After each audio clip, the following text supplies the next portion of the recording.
Bismillah ar-Rahman ar-Rahim. And I'd like to go fast on this presentation. The biggest confusion in what we've been advocating, which is riba-free banking and finance, has been this percentage sign. Some people call it interest rate, and then some people take it and change the name and call it profit, and some people call it this and that. But in my view, if you want to fix the problem, you have to go to another system, which was the original system used in the international monetary system, which I studied a little bit in my MBA program. And I wanted to share with you some thoughts quickly, again fruitful thoughts for professors to study. And we have one professor here, Mahmoud Al-Gama. And where is the second? There was another professor here. Professor, he's fast asleep. Professor Rafat Abdel Karim, I think, right? And we have Professor Jamal Badawi, also 3 professors. We hope that they will take note of this and study it. I studied international monetary system at the University of Texas when I was doing my MA program. And I really was very interested in it, and I wrote a lot of papers. And at that time, in 1976, it was the time to change over from the gold standard to the monetary standard. It was a very interesting experience for me. But let's proceed. Next slide. Oh, I should move that. This is an abbreviated presentation which I presented somewhere else in the world in a think tank situation. And I called it Towards Building a Stable Future and a Riba-Free, Faith-Based Finance and Banking System. And I'm very happy to share with you some of the ideas. Again, not as conclusive, but as thought-provoking that will instigate some research ideas. First of all, we talk about currency devaluation. I was in Hong Kong in 1997-98 to attend the International Monetary Fund when we had the Asian crisis. And here is the result of the Asian crisis. On February 16, 1998, the currency was at a certain amount. In June 30, 1998, Indonesia's currency was down 75%, Malaysia down 36%, Thailand 48%, Philippines 36%, and the list goes on. Taiwan actually was 15%, but it declined quite further. And this is a sample of some of the Middle Eastern countries who happen to be Muslim countries. I started doing business in Turkey in 1993. I used to exchange $1 US for 18,000 Turkish liras. When we went back for business in the end of 2002, that was 1.8 million liras for $1 US. And actually it reached 2 million liras for a US dollar, which means the value of the currency went down by over 98%.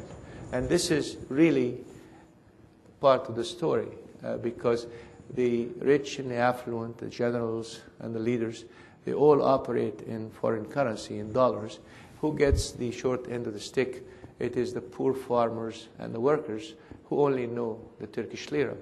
I was in Turkey, and a friend of mine was building a plant, and he was telling me, you don't believe this, but we have to give our workers food and vitamins because they do not have the money to buy food and vitamins.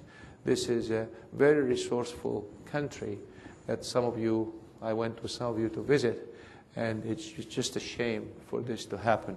And the list goes on and on. At the time, the Egyptian pound was 4.6. Today, it's 6.7, 6.5, and also went down about 40%. And this is a very big problem, and it's caused by a number of mechanisms, and that's simply the printing of money. What's the result? Reduced value of the salary, the savings, the pensions, and the price of goods and services. It raised the value of short-term debt, usually dominated in US dollars, because these countries go out and borrow in US dollars, and then, of course, they have to pay in local currency, and then they exchange it into dollars, which brings a tremendous penalty on the economy. Reduced the credit ratings of the country, and because of that, when they go out and borrow again, they borrow at a very high interest rate, and reduce the economic activity, and it increases unemployment and poverty in the country. Every African country, those who come from Kenya, they can attest to that, or Taiwan. And then the second thing is the freezing of assets. And I don't need to tell you more about the freezing of assets. And then the money printing. Most of the developing countries, actually the United States has printed money quite a bit. They introduced politically independent central banks.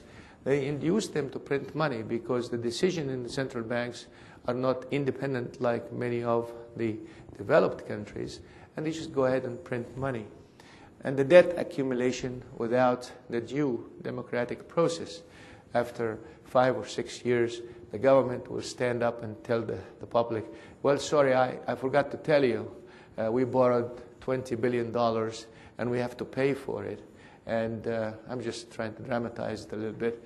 And then without due process, without democratic process, without asking people, should we go and borrow or should you go out and sacrifice a little bit more? And then the leakage outside the economy.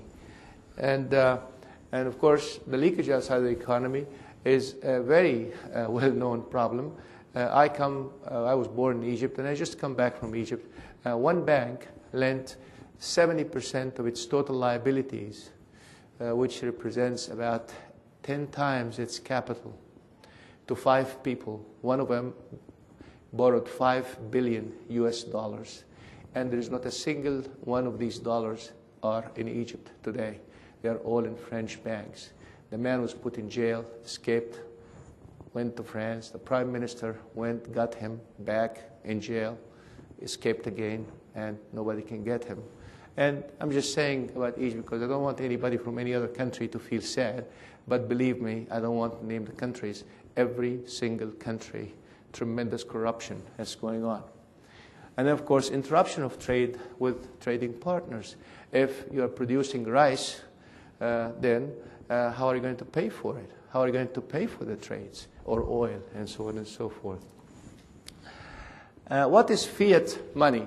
Fiat money is money that is, according to Webster's definition, made legal by a decree of the government. Paper money was first used by the Chinese, beginning in the Tang Dynasty, 618-907. And during the Ming Dynasty, they used different types of money. In the first United States Depression from 1819 to 1821, fiat money was used in the states of Tennessee, Kentucky, Illinois, Missouri, and was quickly abandoned because they knew that it is not a swift thing to do. In times of government weakness and instability, like in the times of wars, no one will accept paper currency because of the promise of government. Promise of government has no value. Of course, we all remember the pictures of big carts of Deutsche Mark during the Hitler era to go out and buy a loaf of bread. So nobody will take that. Mr. Greenspan himself, I don't know if you know this or not, but the United Kingdom Central Bank in May 1999 and announced that they will be selling half of their gold reserves on the market. And that would have created a tremendous pressure on gold prices because you have now an oversupply of gold and prices would go down. He said, and I'm quoting him, in front of the House Banking Committee, gold still represents the ultimate form of payment in the world. And this is a quotation from Mr. Greenspan himself. I call this the final leg to remove riba from our lives. If you look at the jurisprudence, body of jurisprudence that is available, you will find that in the law that zakah is quoted in in gold. If you have 3 ounces of gold worth, it is nisab, or the amount above which you are now liable to pay zakah.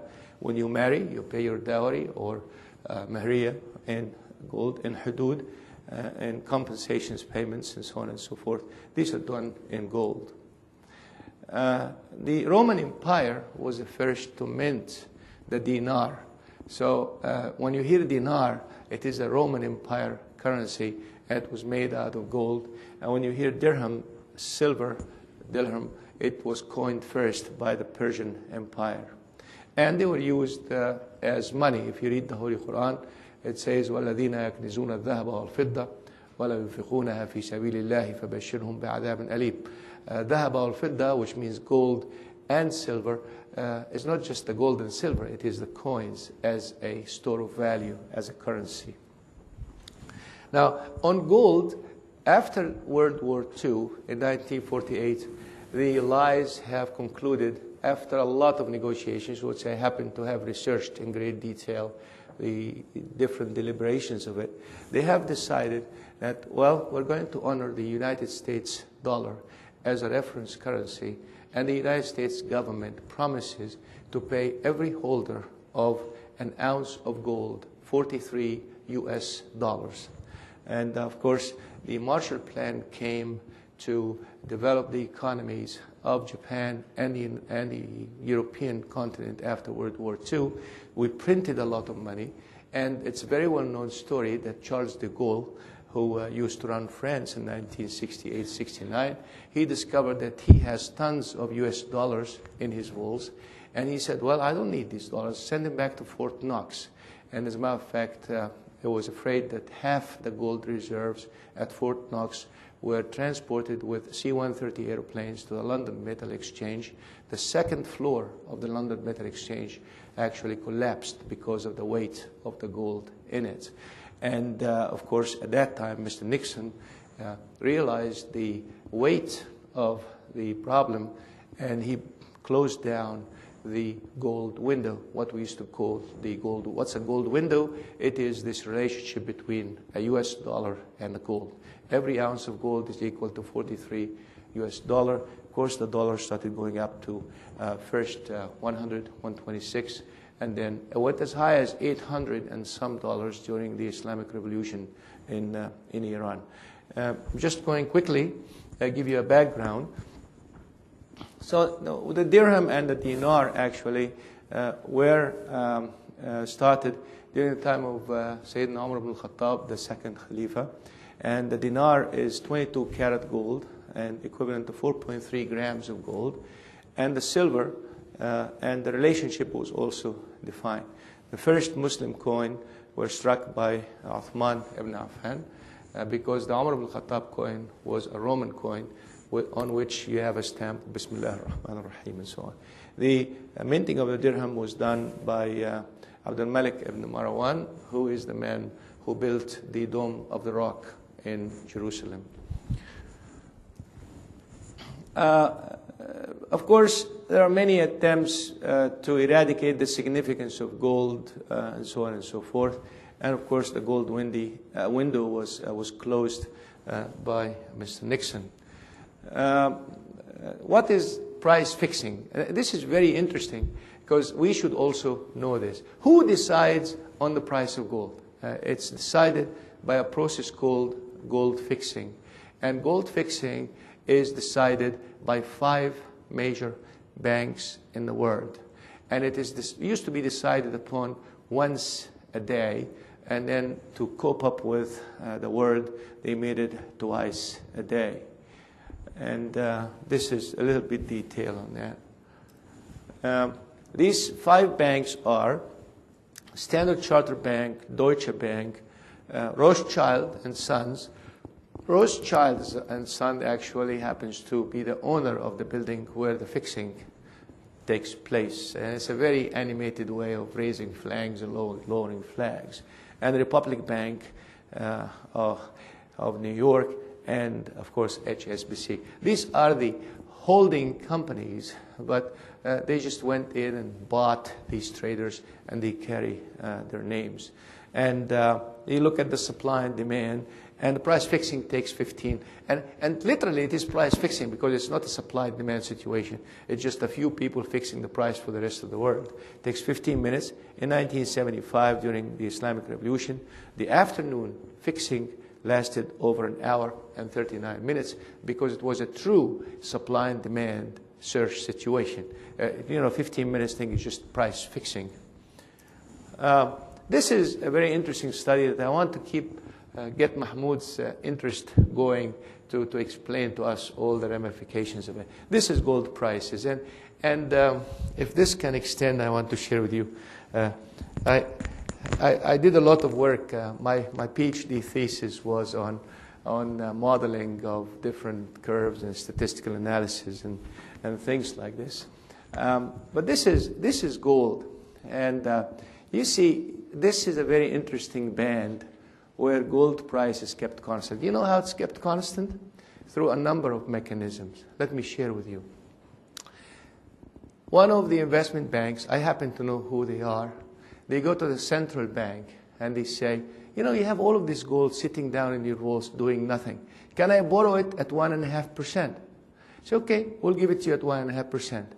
This is all on paper. They take it, put it on paper, and then they sell it. And when they sell it, there is, of course, oversupply of gold in the market. What happens to the gold price? It goes down. And what do they do with the cash? They invest it in instruments. They make 4% of it. So they pocket the spread between 1.5% and 4%.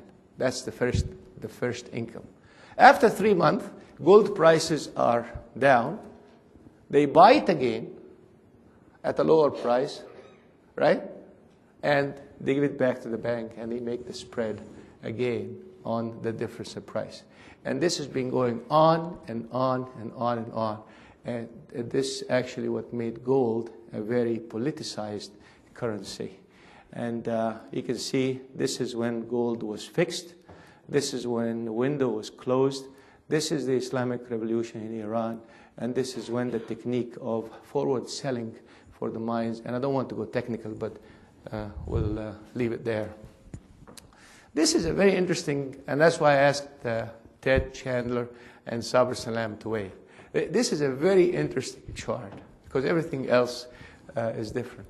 This is the price of a house in U.S. in gold terms. I said, suppose we pay for this house in ounces of gold. How many ounces of gold would take to buy a house? This is what it took to buy a house in 67, about 700 ounces of gold. If we were to follow the gold window with a constant exchange of $43 an ounce of gold, this is the price of a house. You and I would be here, but wouldn't be crazy about the volatility, Ted, right? This is what it takes to buy a house today, and even higher. 5,000 ounces of gold to buy. This is the median price of a house, of course. 5,000 ounces of gold. And this is a very interesting aberration that happens in the United States and some of the developing countries, mainly the United Kingdom.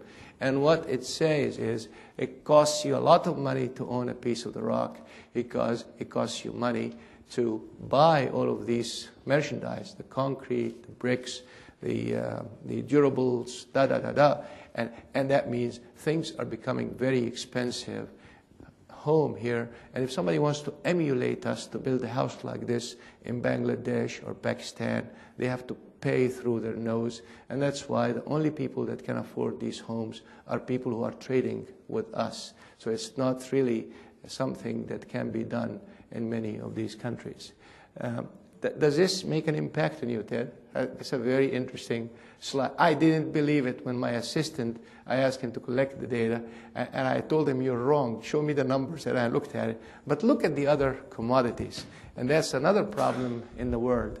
And I said, okay, everybody has got to eat rice. So the only data on rice we have is the price of rough rice. Look at the price of rough rice in gold terms. This is the price of rough rice if we were to follow the gold standard. It's deflated. And now you know why most of the rice producers, farmers, are suffering greatly in many countries. In actual terms, they're handling paper money, which is a lot, but in fact, in gold terms, it is essentially nothing. And look at how much it is stabilized. These are all traders' aberrations, these people who are doing commodity trading, and that's the reason for that volatility. And then I said, also we'll have to eat meat, live cattle. And the live cattle business, if you are in the market doing options and futures on cattle, it's not a very volatile market. People in Kentucky Fried Chicken and the like, they are aware of these things. But here, you see how stable this thing is. And again, if you were a farmer raising cattle, you really are not doing very well, be it in Texas or Colorado or wherever in the country you are. And that's why people don't do ranching anymore. They want to leave ranching and go out to the cities and enjoy life. And then gold versus crude oil, and I came from the crude oil business. This is the crude oil prices. And of course, again, this is during the Islamic Revolution of Iran, and then prices went down and stabilized. Now, what happened in 1987-89, the Iran-Iraq war stopped, and Iraq was supposed to pay back to Kuwait and Saudi Arabia for the huge amount of armaments they used to kill about 1.5 million Iranians. And of course, to pay him back, they had to pay him in oil. So what did they do? They worked together to reduce oil prices so he can pay 1.5 barrels of oil instead of 1 barrel of oil. This is all documented. And of course, our friend who is shown on television these days quite a bit went in and did what he did to Kuwait. But this is very interesting, and you see the volatility of the oil prices and so on. Now, had we kept the oil window, which is a $43 for an ounce of gold, look at the oil prices. Is that good, or this is good? The volatility. Of course, I like this better because then you can plan, you can do things. The next slide is another fascinating slide. This is natural gas. And you can see natural gas went up and down with most of the supply coming from two countries, actually, Algeria and the North Sea is a little bit, but it's Algeria and Qatar. That's why Qatar is in the news, because the biggest natural gas producer is Qatar. Now, and then look at this big spike. Now, this big spike, you look at the red color, which is in US dollars, you say, well, it doesn't have any significance. But it makes a significance if you look at it in gold. Look at this blip. You know what that blip is? This is an Enron blip. What Enron did, and this is really sad, and that shows you the value of faith-based financing and banking.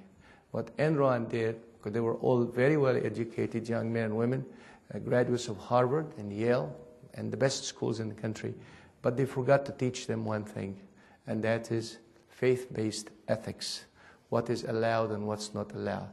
What they did, they would go in, and you know California has a lot of natural gas and electricity. They would pretend as if they are from Colorado.